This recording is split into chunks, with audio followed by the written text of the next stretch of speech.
Tengo commander. Sir महोदय Tengo आदेश करें sir. सब लोग अपीयर हैं? हाँ सर सभी लोग अपीयर हैं सर, सभी लोग अपीयर हैं।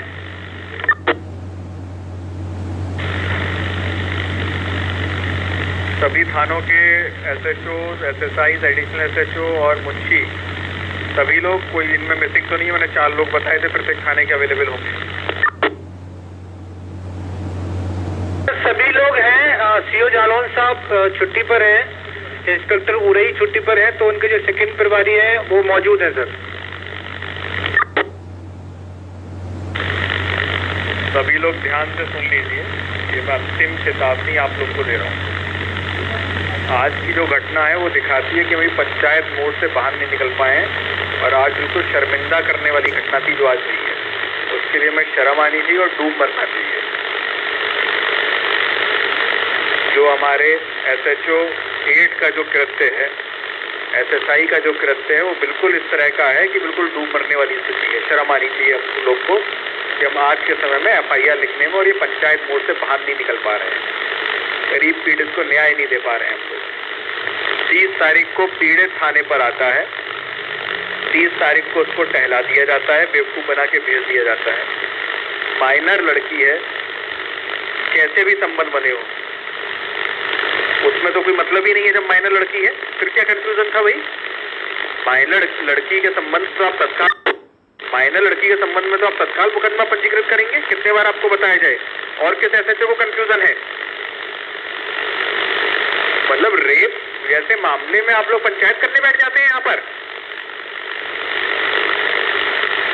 ये Munshi, SSI, SHO, additional SHO सबके नाकारा बैठा रखे हैं क्या मैंने यहाँ पर? किसी का कुछ भी काम करने में इंटरेस्ट नहीं है, जनता के लिए कोई जवाबदेही नहीं है।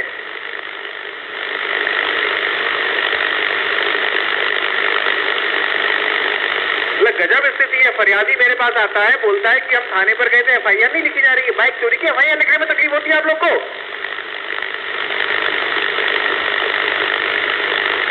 लड़की के साथ घटना हो रही है, उसकी FIR नहीं लिख रहे हो? अब उसके लड़की के पिता ने किन हालातों में आज आत्महत्या की, वो तो जांच का विषय है कि पुलिस की कार्रवाई से आहत होके की या फिर समाज में बदनामी होती उस कारण की। लेकिन आत्महत्या तो उसने की और उसके लिए हम लोग कहीं ना कहीं सब जिम्मेदार हैं। क्लियर दिखाता है ये कि हम पंचायत मोड़ से बाहर नहीं निकल पाए। SHO 8 पूर्व में SHO कैलिया को मैंने 50 बार बताया था पंचायत मोड़ से बाहर निकलो। हर मीटिंग में मैं आप लोग को बोलता हूँ FIR रजिस्ट्रेशन में नाटकबाजी मत करिए, FIR रजिस्टर करिए। लेकिन जो लापरवाही सब लोग दिखा रहे हो FIR रजिस्ट्रेशन में, अब बिल्कुल बस बर्दाश्त की बाहर हो गया है सब। मुंशी, SSI, एडिशनल SHO की जिम्मेदारी है कि अगर आपके SHO नहीं लिख रहे हैं FIR, तत्काल मुझे बताएंगे कि ये प्रकरण आया है और इंस्पेक्टर साहब ने FIR नहीं लिखी है। अगर ये नहीं मानोगे, अगर ये नहीं बताओगे मुझको, तो उसका मतलब ये है कि जो सिस्टम बना हुआ है उसको फॉलो नहीं कर रहे हो और पर ही अपना सब गटमट करने में लगे हुए हो। आज बिल्कुल शर्म की बात थी ये जो घटना हुई है। बिल्कुल हम लोग की पूर्ण रूप से लापरवाही है, SHO SSI की लापरवाही है, CO साहब की भी लापरवाही है कि उनके द्वारा सही तरीके से पर्यवेक्षण नहीं किया गया पूरे। और मैं एक एक व्यक्ति की जो इस चीज में लापरवाही है उसकी जवाबदेही फिक्स करूंगा और कार्रवाई भी ऐसी करूंगा कि वो बिल्कुल नजीर बनेगी। यहाँ पर बर्खास्ती तक लेके जाऊंगा मैं एक एक को जो जो इन्वॉल्व है इसमें।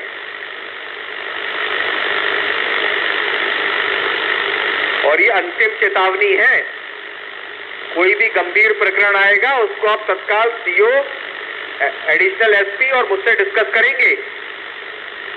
ये जो पंचायत का तरीका है ये बंद कर दीजिए।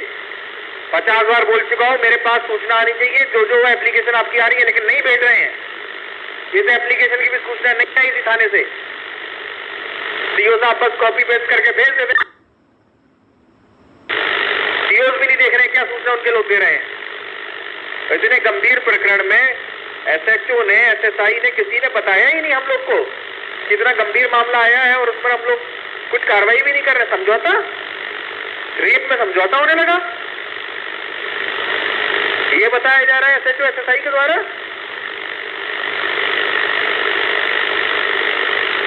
SHO SSI दोनों को तत्काल प्रभाव से मेरे द्वारा सस्पेंड कर दिया गया है और मैं पूरे प्रयास करूंगा, पूरा मैं इतनी अच्छी इसमें कार्रवाई करूंगा, इतनी अच्छी चार्जशीट बनाऊंगा कि बर्खास्तगी तक लेके जाऊंगा मैं दोनों को, या फिर इसके अलावा कोई अन्य तीसरा चौथा व्यक्ति भी इन्वॉल्व है तो। और ये अंतिम चेतावनी है, सुधर जाओ वरना मैं ऐसा सुधारूंगा कि रोड हो गए सब लोग। सुधर जाओ, यहाँ से चले जाओ जनपद छोड़ के, अगर मेरे साथ काम करना है। इतना तुम्हारे साथ लग के, तुम्हारे साथ मेहनत करके, तुम लोग को स्वतंत्रता देके लग रहा है दिमाग खराब हो गए तुम लोग के। स्वतंत्रता या इज्जत पाने के लायक नहीं हो तुम लोग अगर इस तरह की हरकतें कर रहे हो तो। और ये मुझे मुंशी जात बैठी है ना थाने पर, इसको मैं अलग से रगड़ूंगा, बता रहा हूं।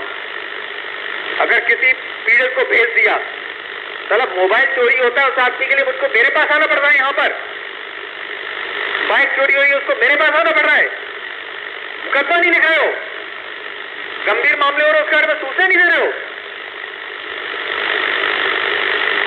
ये अंतिम चेतावनी थी। अब देखो मैं क्या लाइन बनाता हूँ एक एक की, डेली के प्रकरण देख के। और जिसको शर्म आ रही हो वो उनको डूब मरो जाके आज।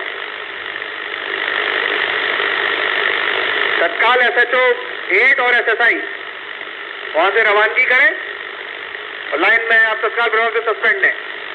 और जिसने भी अगली लापरवाही की इससे भी कठोर कार्रवाई मैं उसके विरुद्ध करूंगा, बता रहा हूं। ये बिल्कुल फाइनल वार्निंग थी, उसके बाद मैं किसी को नहीं छोड़ने वाला हूं, बस हो गया clear.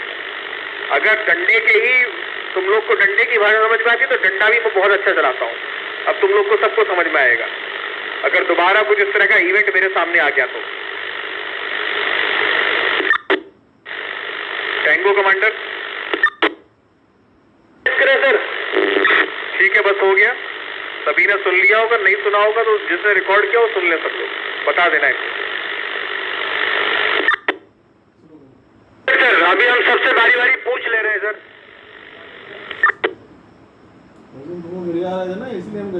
CQ Tengo, CQ from Tengo, ये सभी थानों ने कमांडर महोदय को सुन लिया होगा, बहुत नाराजगी व्यक्त कर रहे हैं। SHO 8 SSI सस्पेंशन की कार्रवाई हो चुकी है, ये तत्काल लाइन में आमद कराएंगे आके। और आगे से कहीं से भी ऐसा कोई प्रकरण आता है तो उसमें भी साहब ने स्पष्ट निर्देश दे दिए हैं कि बगैर कार्रवाई के बचेंगे नहीं आप लोग। इसलिए जो दिशा निर्देश दिए गए हैं उनका अनुपालन अभी से तत्काल से प्रारंभ कर दीजिए।